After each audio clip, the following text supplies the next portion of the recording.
새벽 성경 강독 욥기 34번째 시간입니다. 오늘도 지난 시간에 이어서 엘리후의 변론이 계속됩니다. 우리 엘리후의 변론을 계속 들어보도록 하겠습니다. 엘리후가 말하여 이르되 지혜 있는 자들아 내 말을 들으며 지식 있는 자들아 내게 귀를 기울이라. 입이 음식물의 맛을 분별함 같이 내가 귀가 말을 분별하나니 우리가 정의를 가려내고 무엇이 선한가 우리끼리 알아보자. 욥이 말하기를 내가 의로우나 하나님이 내 의를 부인하셨고 내가 정당함에도 거짓말장이라 하였고 나는 허물이 없으나 화살로 상처를 입었노라 하니 어떤 사람이 욥과 같으랴. 욥이 비방하기를 물 마시듯 하며 악한 일을 하는 자들과 한패가 되어 악인과 함께 다니면서 이르기를 사람이 하나님을 기뻐하나 무익하다 하는구나. 그러므로 너희 총명한 자들아 내 말을 들으라. 하나님은 악을 행하지 아니하시며 전능자는 결코 불의를 행하지 아니하시고 사람의 행위를 따라 갚으사 각각 그의 행위대로 받게 하시나니 진실로 하나님은 악을 행하지 아니하시며 전능자는 공의를 굽히지 아니하시느니라.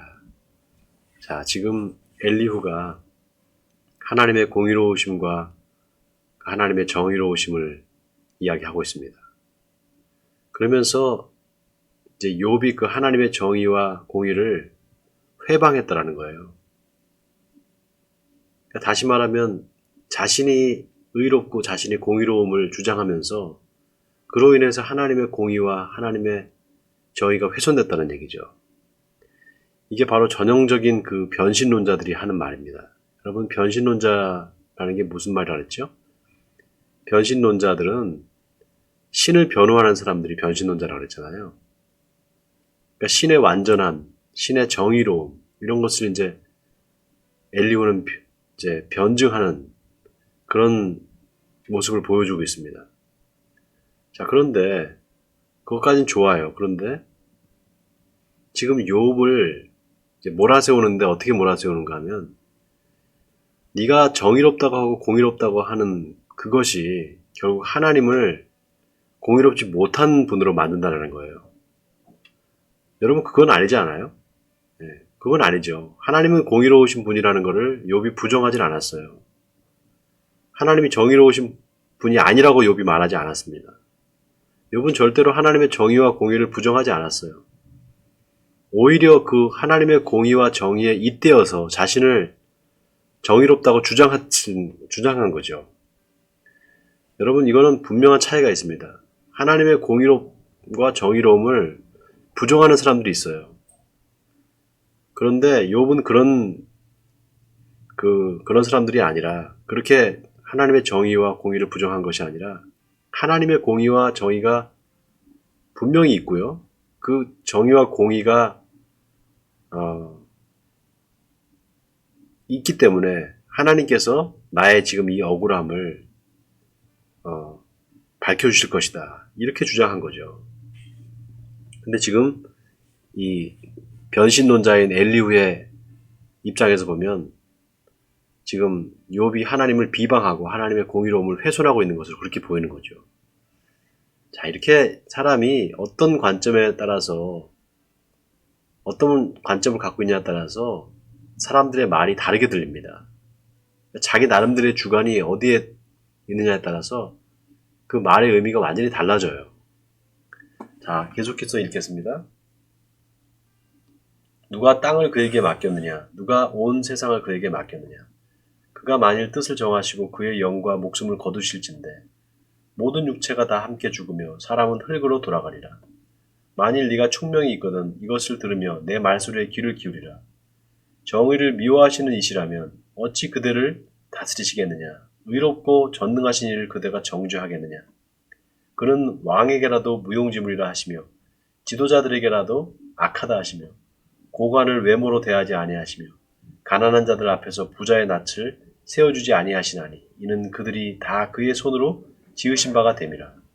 그들은 한밤중에 순식간에 죽나니 백성은 떨며 사라지고 세력 있는 자도 사람의 손을 빌리지 않고 제거함을 당하느니라. 그는 사람의 길을 주목하시며 사람의 모든 걸음을 감찰하시나니 행악자는 숨을 만한 흑암이나 사망의 그늘이 없느니라.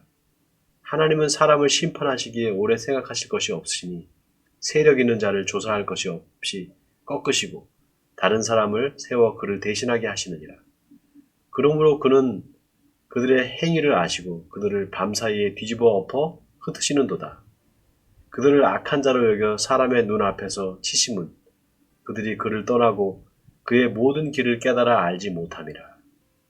그들이 이와 같이 하여 가난한 자의 부르짖음이 그에게 상달하게 하며 빈궁한 사람의 부르짖음이 그에게 들리게 하느니라. 주께서 침묵하신다고 누가 그를 정죄하며 그가 얼굴을 가리신다면 누가 그를 배울 수 있으랴. 그는 민족에게나 인류에게나 동일하시니 이는 경건하지 못한 자가 권세를 잡아 백성을 올가매지 못하게 하려 하심이니라. 그대가 하나님께 아뢰기를 내가 죄를 지어 싸우니 다시는 범죄하지 아니하겠나이다. 내가 깨닫지 못하는 것을 내게 가르치소서. 내가 악을 행하였으나 다시는 아니하겠나이다 하였는가. 하나님께서 그대가 거절한다고 하여 그대의 뜻대로 속전을 치르시겠느냐. 그러면 그대가 스스로 택할 것이요 내가 할 것이 아니니 그대는 아는 대로 말하라. 자, 지금 엘리후는 욥의 그 말을 곡해하고 있죠. 욥은 하나님의 공의롭과 하나님의 정의로움이 자신의 결백을 주장할 수 있을 것이고 그렇다면 하나님이 법정에 나와야 된다라고 말하고 있는데 지금 이 엘리후의 입장에서 봤을 때는 그게 하나님께 대한 반항이고 하나님께 대한 불경이고 무례한 것이죠. 왜냐하면 욥이 생각하는 하나님과 지금 엘리후가 생각하는 엘리후가 생각하는 하나님이 완전히 다른 하나님인 거예요. 엘리후가 생각하는 하나님은 저 초월적인 하나님이시기 때문에 굳이 인간의 삶에 관여하실 이유도 없고 인간이 거기에 대해서 막 고통을 호소한다고 해도 거기에 대한 답변할 의무가 있는 건 아니다. 이렇게 생각하고 있는 겁니다. 여러분 이 차이를 아시겠어요? 분명한 차이가 있죠. 자, 35절부터 다시 읽겠습니다. 욥이 무식하게 말하니 그의 말이 지혜롭지 못하도다 하리라. 나는 욥이 끝까지 시험받기를 원하노니 이는 그 대답이 악인과 같음이라.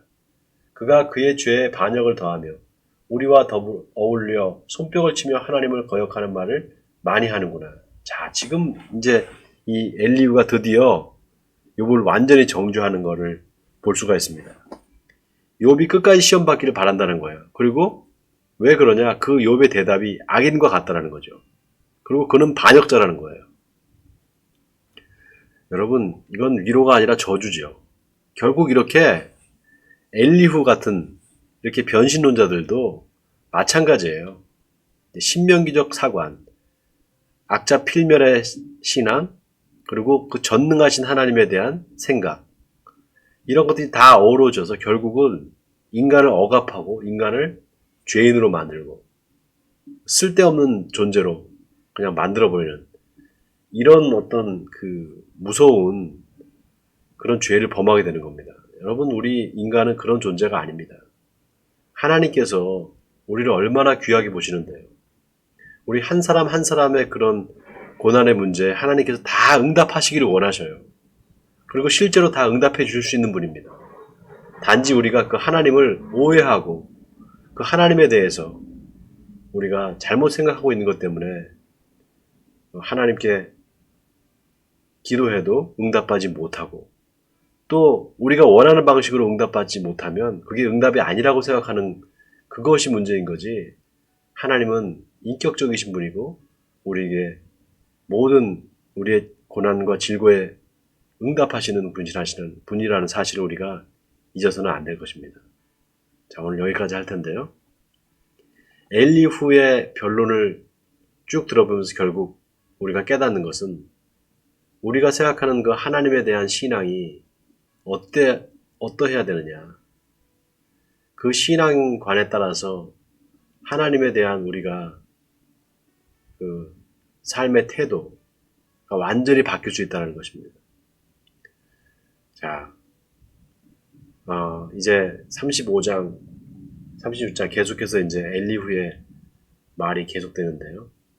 아무튼 이 엘리후의 이 변론을 통해서 우리가 여러 가지 우리의 신앙관을 점검해 볼 수 있는 그런 좋은 기회가 될 수 있을 줄 믿습니다.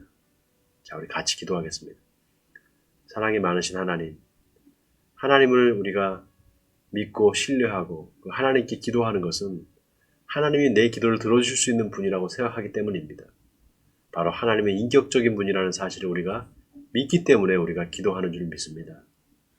사랑의 하나님, 인격적이신 하나님, 우리의 고난의 문제에 우리가 낙심하고 힘들어할 때, 하나님께 기도할 때 그 하나님께서 우리의 기도를 들어주시는 줄 믿습니다.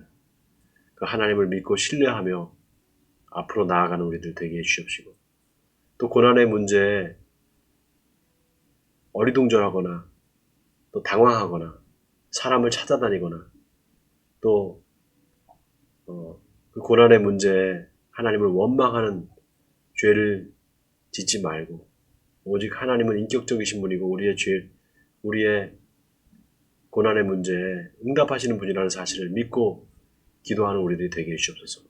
그래서 고난으로부터 벗어나 하나님께 영광을 돌리는 우리들이 되게 해주시옵소서. 이 모든 말씀을 주 예수 그리스도 이름으로 기도하옵나이다. 아멘.